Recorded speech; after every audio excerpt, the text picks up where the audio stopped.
We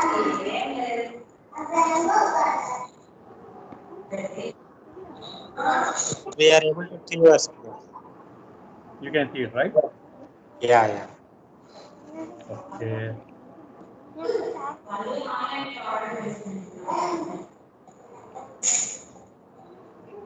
Yes. So recording is also going on, or recording? Yes, sir. Okay. Your voice is low, sir. We are not able to hear you properly. Okay. Okay. Now it's little bit okay, but it's better if you can increase your volume. Okay, sir. Okay. Okay. Now it's coming. Everybody is audible.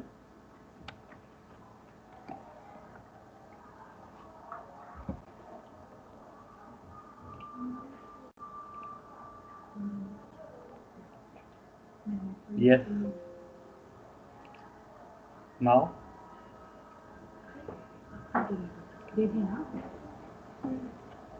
Hello.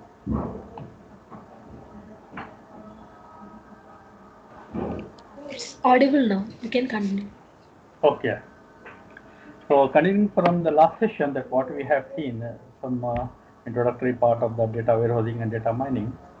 Since we are working with the database, so what I want that everyone should understand how the database is built, the basic concepts, the thing that what is related with the database.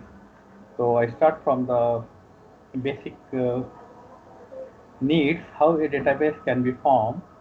So database is nothing but, you can see on your monitor also. So database is nothing but it's a collection of data files which gives some information together. It means that the database that what we have, it's a collection of files, different collection of files. Like if you are seeing a database of any bank, then all the bank related files will be there. Or if we see any schools or college or universities database, all the related information of that particular school or college or university is there, or any hospital database. We have different types of files, so that they build one database for it. So the database is nothing but it's a collection of files which gives some information related to a particular entity or related to a particular any organization. So database is nothing but a collection of data files. Okay, everybody?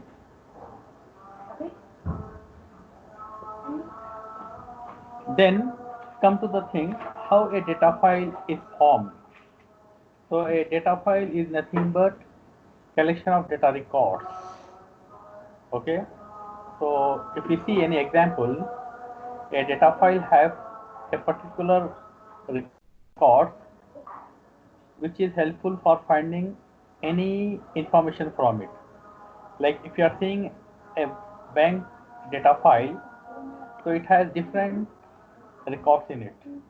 If you are seeing a file of a customer, all the related customers information will be there.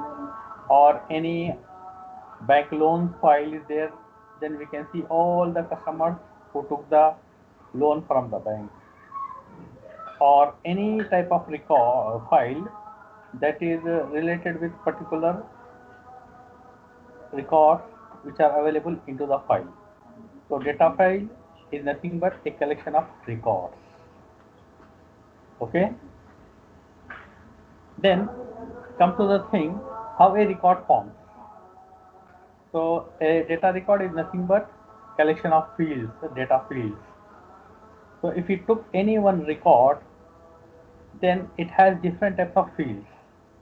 Like if you took a customer record of any bank, then in that record we have different fields like customer name, customer social security number, or customer address, or type of customer, or type of account.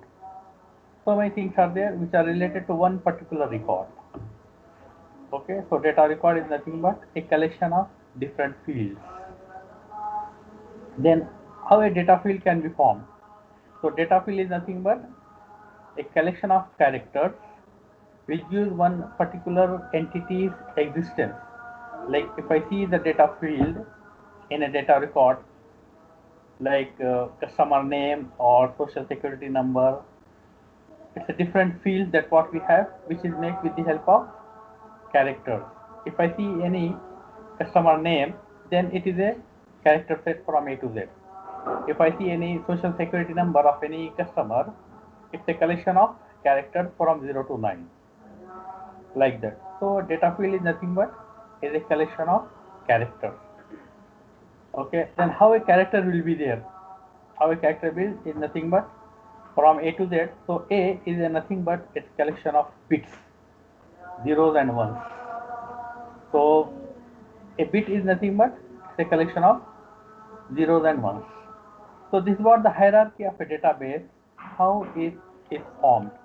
So data is nothing but a collection of data files. Data file is nothing but a collection of data records. Data record is a collection of data fields. Data field is a collection of all characters.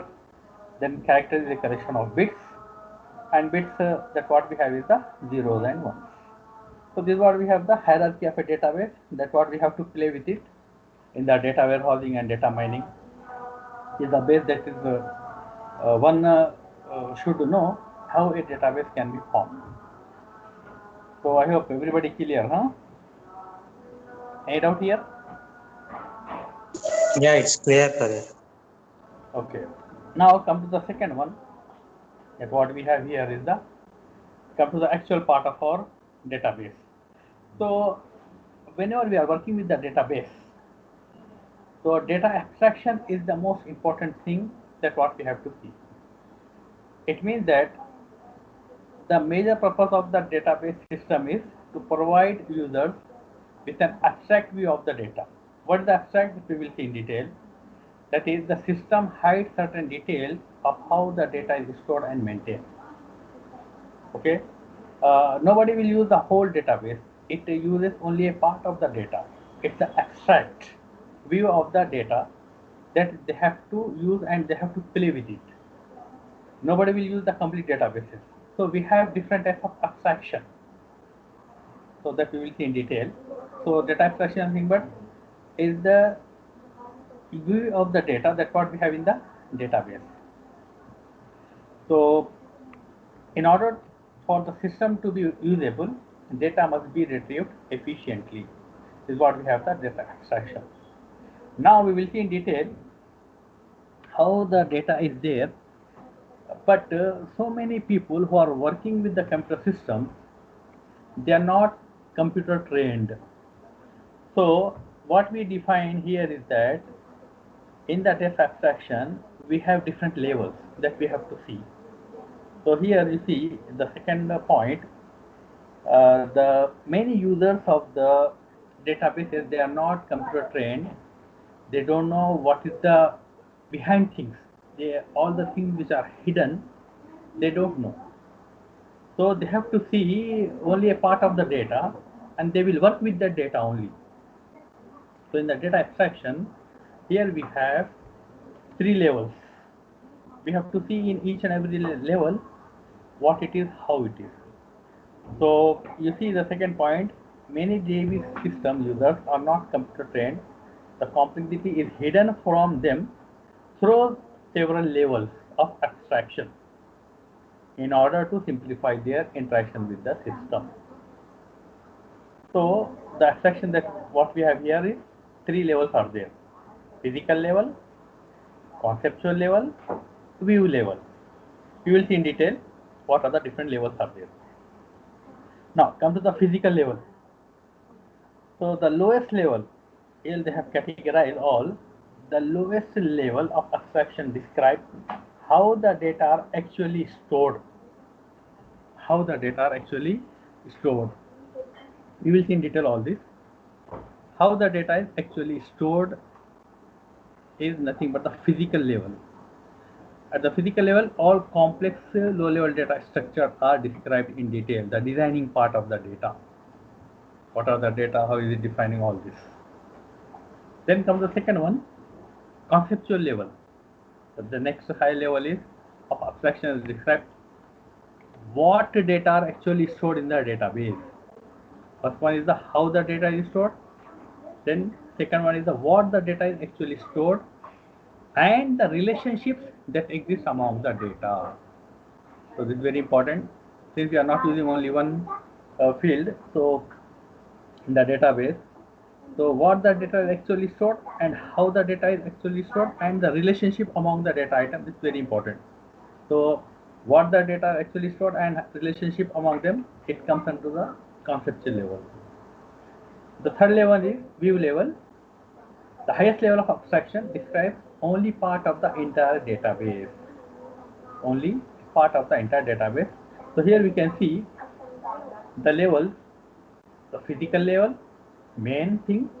Then from here the conceptual how it is, designing part, and then the view level is nothing but the user, the end user, the view level. They took the part of the data and they work on it. They don't know the level background things, what the data is, how they are getting it. They don't know all this. Just they have to see in the third level part of the database. So the three levels are there: physical level, conceptual level, and view level. So for all this designing part, we have different types of models. This is very important. How we are going to design the data, how we are going to make one good build one good database. So we have to follow all such type of basic things. Then on all these things, one good database is formed. So we have different types of data models which are helpful us for making one good database. So for all these three levels, physical level, conceptual level, view level, for data abstraction, we have to follow some models which will help the designers or the builders, database builders, so that they can easily define what the database is, how the database is, and how they are going to work with this. Everything is defined in data models. So here you see in the data model, as an abstraction, the structure of a database is the concept of a data model. The underlying the structure of a database is the concept of a data model. What it is? A collection of conceptual tools for describing data, data relationships, data semantics, and consistency constraints. This is very important thing, because before going to make any database, they have to follow all these things. Then they can build one good database. So what are the some tools are there which are helping for the designers so that they can design a very good database with the relationship between the attributes or the entities that what they have in the database. So it's a tool for describing data, data relationships, data semantics, and consistency constraints. That we will see in detail all this. So here various data models have been proposed fall into three different groups. For designing a database, they have different types of models. One is the object-based logical model, second one is the record-based logical model, and physical data model. So normally we have some models which depends on the requirement or for the easiness for the designers, how they can make one good database. So different models are available, but mostly the entity relationship model, which is a good in pictorial representation and easily understood by all the people. So normally it is good for the designing part of a particular database. So if you see here, I have shown with the different diagrams are there, how a ER diagram, entity relationship model, is helpful for designing one good database. So keep in mind this three groups: object-based logical model, record-based logical model, and physical data model. So object-based logical models are used in describing data at the conceptual and view levels. Here, conceptual level and view level. This part. the logical models. But the most important thing is how a physical level here. This is very important. How the data is actually stored is can be easily defined with the help of the ER relationship model. So we will see in detail how it is. But some of the most widely known object-based logical models are here: the entity relationship model, object-oriented model, binary model, semantic data model, the infological model, the functional data model. So these are the some data models. It depends upon the easiness of for the user. They can use it, but the entity relationship model, ER model, is widely used and highly acceptable by so many database designers. It shows in a very good pictorial form what are the relationship, how the entities are working, and what are the attributes related to one particular entity.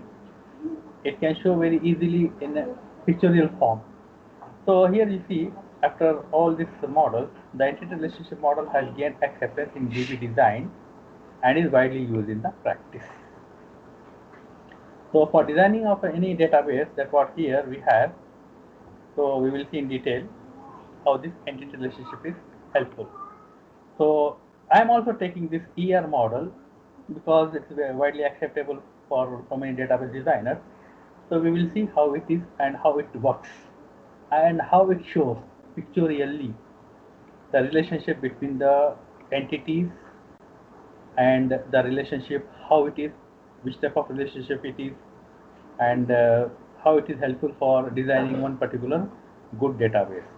So the ER data model, entity relationship model, is based on the perception of the real world, which consists of a collection of objects, basic objects called entities, and relationships among these objects. So you have to always keep in mind what is entity, what is relationship. So entity is nothing but an existing thing, that what we have, like customer is an entity, and that customer is related with some other entity. So what is the relationship between them? So a relationship is an association among several entities. So always you have to keep in mind these type of definitions. What is an entity, what is a relationship, and which type of relationship they have. So in the next slide, I have defined some examples. I have defined some definitions are here. So I will use some examples also. So here one basic sample entity relationship diagram is there. Customer is there and customer having an account in any bank. So customer account entity relationship diagram is here. So customer having some attributes, the fields, name, street, city, and account is nothing but account number and balance. We will see in detail all this. So this is one picture representation of one database having some data record, which is having some data fields. If I have a customer record, then my customer record having some fields like customer and an account, and all this customer having some attributes, name, street, city, and account entity having account number and balance.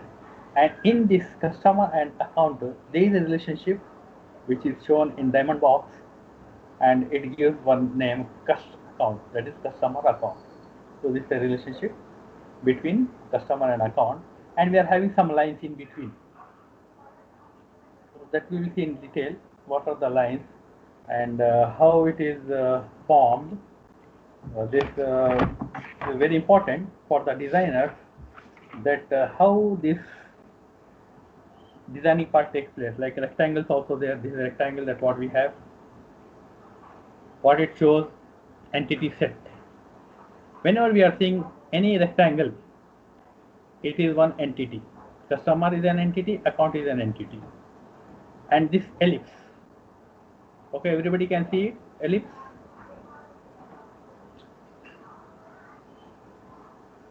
Which represents attributes, the fields. Okay.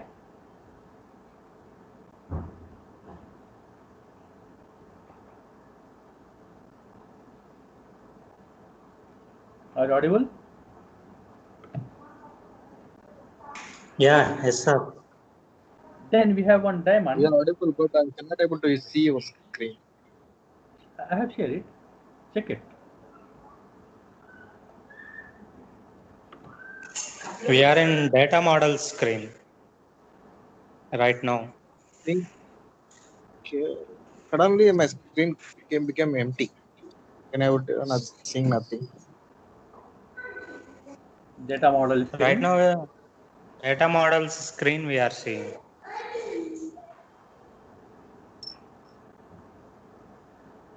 So diamond is nothing but it represents relationship among entity sets. We have two entities, one is the customer, one is the account, and it's the relationship between these two entities. And we have lines which link attributes to entity sets to relationships. So this is what we have the designing part of any database with the help of the ER diagram model. Okay, everybody clear?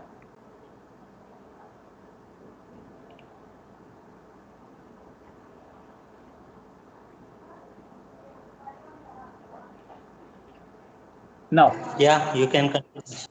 okay, now we will see in detail some definitions and then we will see what are the relationship among the entities.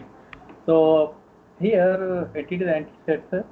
So an entity is an object that exists and is distinguishable from other object. Keep in mind, entity is an object that exists and is distinguishable from other object. Like here you see, I have entity customer and account. Both are distinguishable. There should not be similarities. It's a one different thing and this is another different thing. So entity is nothing but an object that exists and is distinguishable from other objects. There should not be any similarities. Okay, everybody?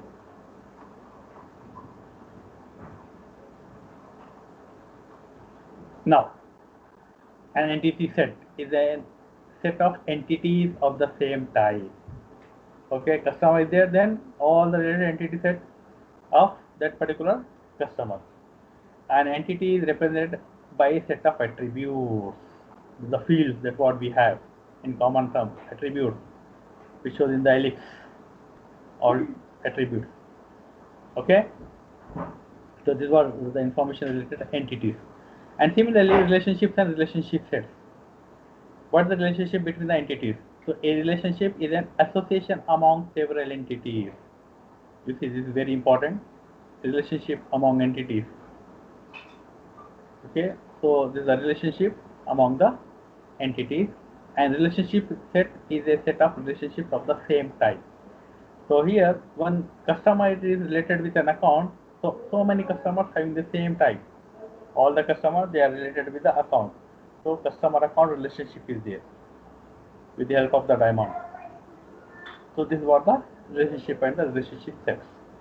So the relationship account is an example of binary relationship set, that is one which involves two entity sets. Most of the relationship sets in the database system are binary. It means that they are dependent on each other. Customer is there, then it has an account, and account is there with the customer. So they are the binary relationship. Binary relationship. Everybody clear? So this is what we have, the relationship diagram. Customer account. Diamond is very important. How much relationship exists between the entities, it shows. Okay. And after this, the relationship is there. So we have some constraints. Which type of relationship it is, and some cardinality is also there. We will see in detail here. If you see this mapping constraint, how the mapping takes place between these two entities, we have to see. So an ER enterprise scheme may define certain constraints to which the contents of a database must conform. Whatever be the, according to the rules and regulations, one database should follow it. There should not be deviation. This is what they have to follow. So one important concept is mapping cardinalities, which express the number of entities to which another entity can be associated via relationship set. It's a very important point here. how a entity relationship is formed. They should follow all this. They should not deviate from the cardinalities that what they are going to map in between two entities. So express the number of entities to which another entity can be associated via relationship set. So this is very important concept when designing the database with the help of the ER model. It will show clearly in the pictorial form. So mapping cardinalities are most useful in describing binary relationship sets. Just before I said you about this binary relationship, one is dependent on the other one.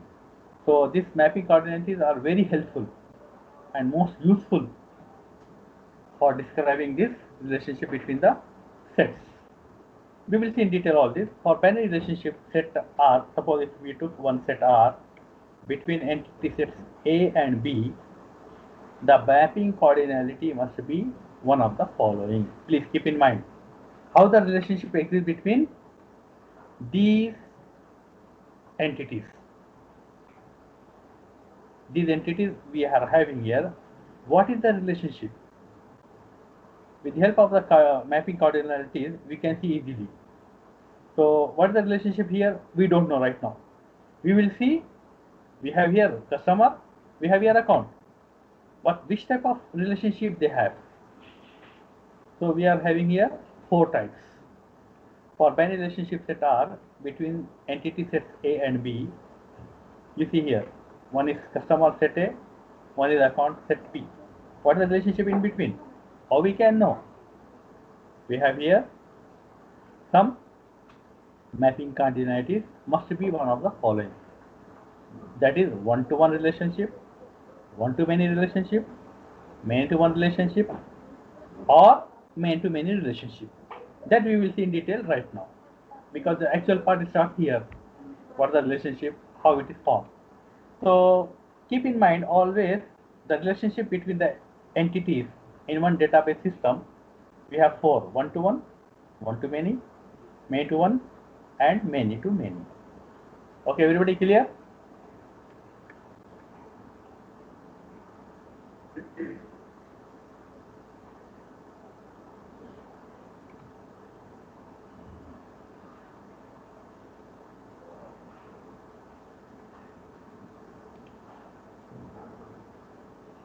Yes?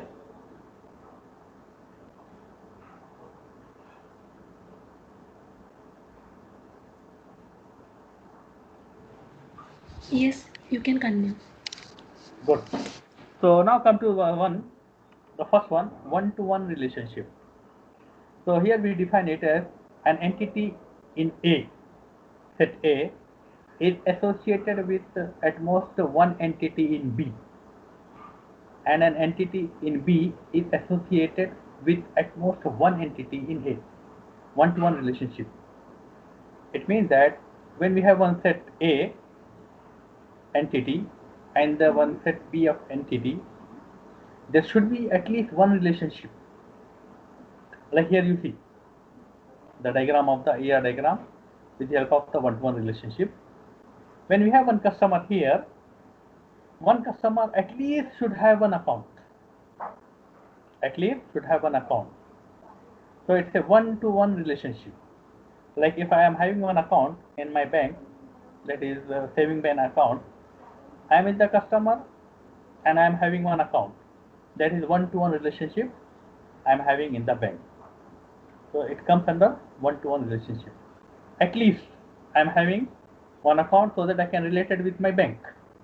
Else how I can relate with my bank if I am not having the account? So at least one customer should have one account. That is one-to-one relationship. Okay. Now come to the second one, one-to-many relationship. An entity in set A is associated with any number of entities in B. An entity in B, however, can be associated with at most one entity in A. Now, this is a very good point. One-to-many relationship. Here you see, I have one set having some attributes here, entities A1, A2, A3, and in the another set B1, B2, B3, account, the customer and account. So how I can see this one-to-many? It means that one customer, here you see the ER diagram, one customer having more than one account, one-to-many, as its name shows, one-to-many. So one customer can have more than one account, maybe SBI account, current account, NRE account. So that is one-to-many relationship. Okay, everybody? Now, here in the customer, we have customer name, attribute, social security number, state, customer city, and in the account, we have account number and the balance. And the relationship in between customer and account is the account, which is the date, on which date this account is opened or operated. So here, by seeing this diagram, how I can say it is one-to-many relationship? Here, the lines plays very important role. Lines, all these lines. You see, one small arrow is there, and one is the without one. By seeing these lines, if you see in the above diagram, the first one, one-to-many, I have lines here, one arrow pointing to customer, one arrow pointing to account. It means that when we have this type of line, it is one-to-one relationship.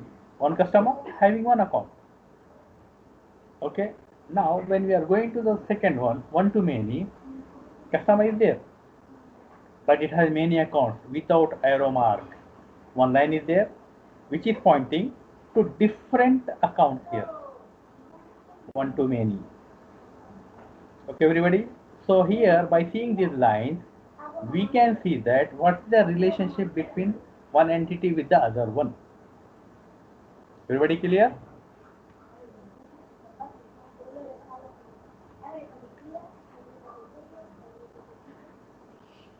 Then come to the third one, many to one relationship. An entity in set A is associated at most one entity in B. An entity in B, however, can be associated with any number of entities in A. Many to one relationship. It means that here is the customers and here the accounts. What we can finalize here is that maybe some customers, they have the joint account. I hope everyone knows very well the joint account. More than two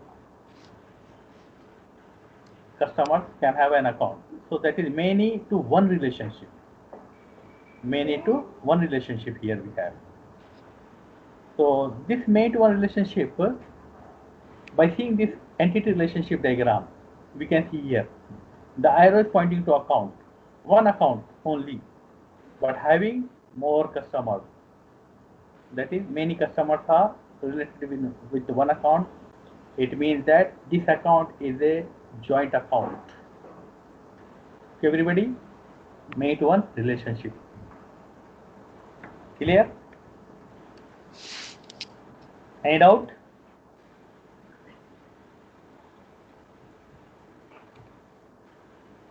Then come to the many to many relationship, the fourth one. Many to many relationship is nothing but an entity in set A is associated with any number of entities in B, and an entity in B is associated with any number of entities in A. Many to many relationships. So many to many means here we have the customer and here we have the account. So some customers, they have current account, some may have saving account, some may have joint account. So this is what one customer related with many accounts, and one account can be related with many customers, and many accounts can be related with the many customers. So this is what the many to many relationship. So by seeing here in the ER diagram, entity relationship diagram, there is no arrows. It means that this is a many to many relationship between the two entities. This is what we have. If you see here, there is one to one, arrow pointing to each and every entity. One to many, Here we have customers are many, and they are pointing to different accounts here. And the third one, many to one, many customers are here related with the accounts here. And then finally many to many relationship is what we have the example here. And we have the relationship between this customer and account is the customer account relationship with the help of the date attribute, on which date the account is operated or opened. So this was the relationship between the existence between the entities in any database. So keeping in mind this relationship, we have to design the database with the help of so many technologies we have, or with the help of so many new terminologies, or with the help of so many primary key, super key, all type of different attributes we have. So those are helping us for calling the values or calling the fields from one entity, from one file to other file, or from one database to other database. With the help of these references, we can maintain this relationship. We will see in detail in the coming classes or in the near future classes how this is helping us with the help of the references of the primary keys, super keys, foreign keys. When we are going for the schema, that is star schema or snowflake schema or star cancellation, that is very helpful for taking the values from different databases, taking the values from the different files with the help of the references of the keys that what we have. Like if you see here customer and account, so this social security number plays a very important role. It can be the primary key. So whenever I am accessing this primary key in the other sets or in the other databases or in the other files, when I am using the social security number as a primary key, I can reference this, and with this reference I can see the other information. So like that, these type of keys or these type of attributes are helpful for references as well as accessing the data in different databases whenever we require. So we will see in near future classes about the schemas. So how more than one database can be accessed with the help of the star schema or snowflake schema and star cancellation. So many things are there that we will see in near classes. So keep in mind this relationship with the help of the keys, with the help of the attributes. So whenever you are accessing any database, you should have all this information in your mind. When I'm accessing customer, then I should know all these attributes so that I can access this database. So we will see in near future classes. This is what the relationship we have. Now, after this very important concept of the normalization is here, how we are going to make one database which will not give me the duplication of the values, duplication of the fields, duplication of the attributes. That creates a very big problem for me